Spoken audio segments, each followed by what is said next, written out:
Hi everybody, welcome to Tween Scene. Today marks my first official Tween Scene of summer reading because the library summer reading program is in full swing. It's June and this is the first one of Tween Scene. So before we get started, I just want to give you a quick rundown of what you can look for this summer in regards to Tween Scene. So first of all of the programs are going to be virtual, so there will be a video. There will be 2 in June, 2 in July, and 1 in August. So the library's theme this year is around the world. So same for Tween Scene. So each Tween Scene is going to focus on a different country from somewhere around the world. And today we're going to talk about a country in Africa called Kenya. So Kenya is on the east coast of Africa.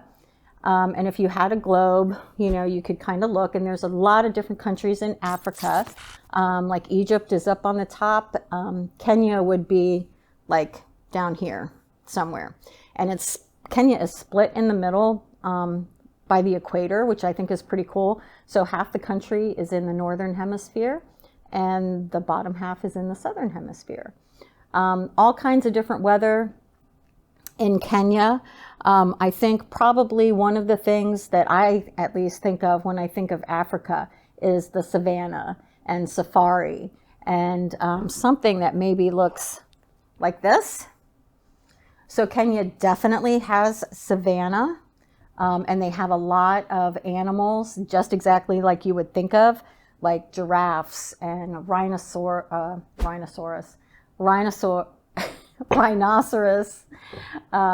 elephants and lions and other big cats. If you wanted to learn more about Kenya, the library does have a ton of books about Kenya, everything from nonfiction, there's some chapter books, there's picture books. But I did just want to tell you about this one. This is a picture book, and it's a counting book in Swahili. So in Kenya, they speak a lot of different tribal languages, but most people speak both English and Swahili. So Swahili is one of the most common languages in Africa. And this book here will tell you how to count to 10. All right, so let's get started. The two things I'm going to show you are, well, the first thing is this game, which is a traditional Kenyan game called Shisima, okay? And I'm going to show you how to play first, and then I'm going to show you how to make it. So it's Shisima is called, means body of water, and then each player gets 3 pieces, okay? So you can use whatever. I found beads, but you could use beans, you could use coins, Lego pieces, whatever. Okay, and the pieces are called imbalavali. I think I said that right. Imbalavali, which means water bug. Okay, so Shisima means body of water, and the pieces are the imbalavali. Okay, so the object of the game is to get 3 of your pieces in a row, and one of them has to be, in the center. The rules are that you have to move along one of the lines, you cannot jump pieces, and you cannot share a space with a piece. Okay? And then you can just kind of decide who's going to go first. It's a 2-player game, so you can do rock, paper, scissors, flip a coin, work it out, whatever you want to do. Take turns. So in this imaginary game, we're going to make the brown pieces go first, and he's going to move here. So then it's reds. He's going to go there. Brown is going to go here. Red's going to move here. Brown's going to move here. Red's going to move here. Brown is kind of getting cornered in, don't you think? So now these two pieces can't move. This guy has to move. So he's going to go here. So this guy is going to go up here. And the only place this guy can move is here. And then the red's going to go here. And there's 3 in a row. And red wins. So to win, one piece has to be in the middle. Okay? So that's how you play. So now let me show you how to make it. So you need some kind of cardboard, or like the back of a cereal box, the side panel of a box.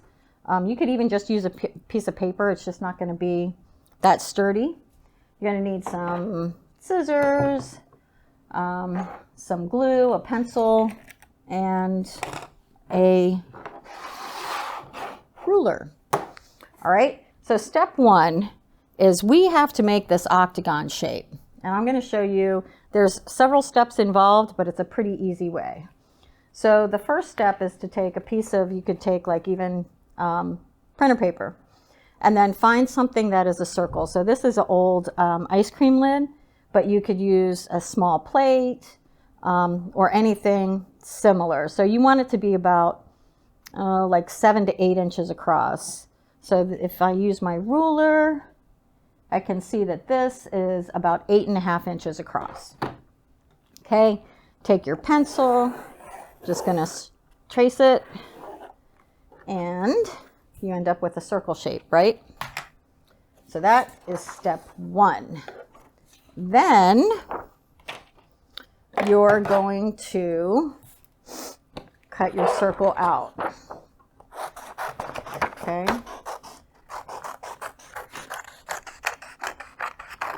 There we go. So does anybody know how far away Kenya is? I looked it up.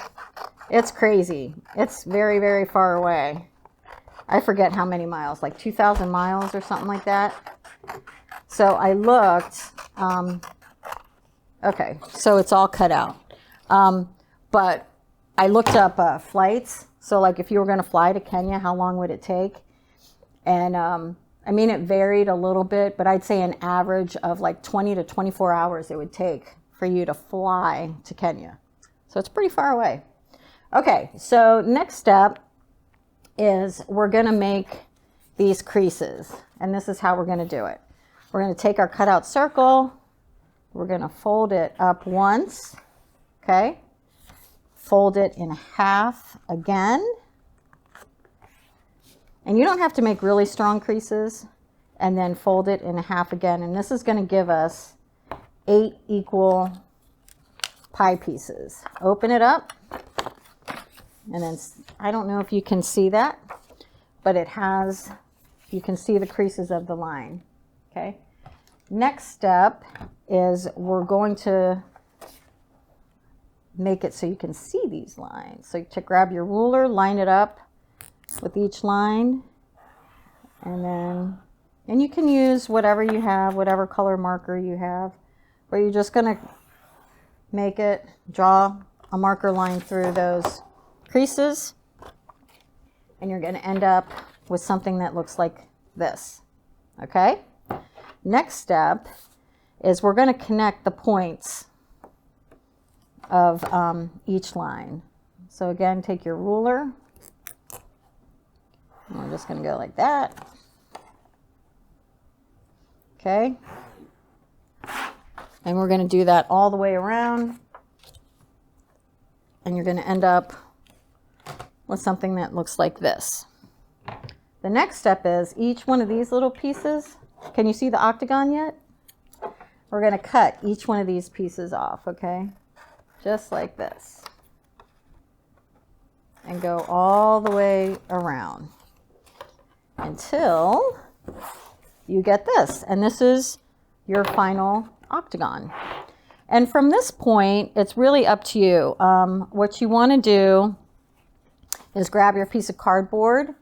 You're going to glue that on there. Okay? Just with a glue stick or glue, whatever. You can center it however you want. And then from this point, it's just decorating. So if you should probably write at least Shisima on it. And I'm going to write it down the side. So Shisima is S-H-I-S-I-M-A.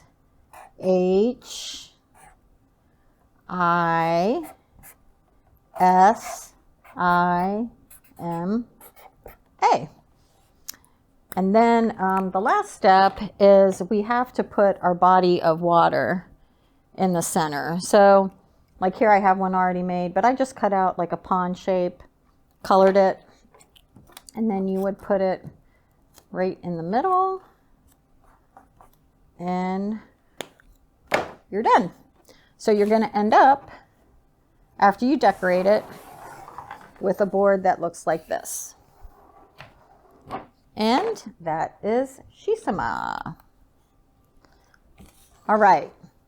So the next thing I'm going to show you are these cool 3D like African animals. And I picked an elephant, and then I did a zebra too. And you can see that they're 3D and they stand up. And you could make like a whole safari if you wanted.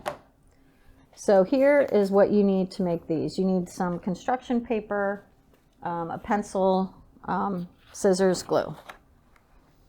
So step one, and this is important, you're going to take your colored paper, you're going to fold it in half. So the flap is going to be towards me.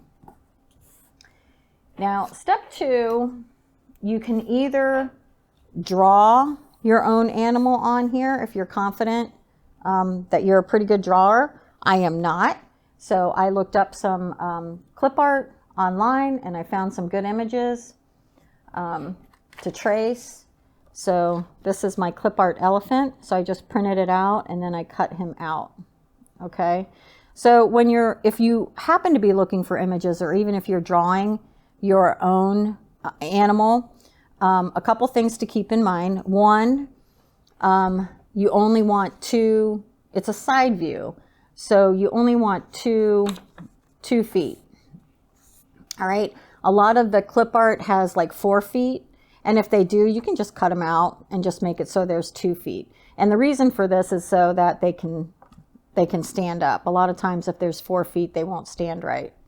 The second important thing is that it should be kind of even on the bottom. So you want your clip art to be able to stand on a surface. So we don't want one leg up like this or one leg down like that. Although you might be able to, I don't know, you could try. You might be able to do one if there was a tail or something that was also supporting it. I don't know, play with that one. But to start, I would do with just 2 feet, both of the feet sitting on a surface. So after you cut it out, you're going to put this on your paper. Okay. Now I want you to see how I'm kind of laying him out so that the upper top pieces kind of touch where it's folded. And the reason for that is because we want it to stay connected in at least a couple places. So then you would just trace them. All right, and I already traced one, so it ends up like this. Then you're going to cut him out. So this part here and this part here, you're not going to cut. You're just going to kind of go right up to there and then pick up again here, cut to there, and then cut down there. And when he's cut out, it's going to look like this. And if I open him up, so it's 2 pieces, you can see he's connected. Okay? And then we're going to take our glue stick or glue or whatever you have. And we're just going to glue like around this top part here. We're not going to glue all over. We're just going to glue on the top part. So I take my glue. Okay. So we don't want to go all over, just so the top part is glued. And then press down. Okay. And there you go. You got an elephant. Now, if you wanted to add details, like I added some tusks and some ears, I'll show you how to do the ears real quick, because you could do this for other animals too, maybe. So I did freehand draw my elephant ears, and I already have them cut out here. So to make them stick, what you're going to do is figure out where you think the elephant's ears would be. And I'm going to say they're like right there. Cut a little slit, and then same right down the middle of the elephant ears. Don't go all the way up. Just go about halfway up. And then you can just slide them in. And your elephant has ears. And like I said, you could make all sorts of different animals. Test out different ones. You know, try a giraffe. I did a zebra also here. This was my clip art that I found. And then here's my zebra. It's just a fun activity to do, and they look cool. All right, you guys, so that is Kenya. I hope that you have fun learning and making your Shisima game and your African animals. Have a great day.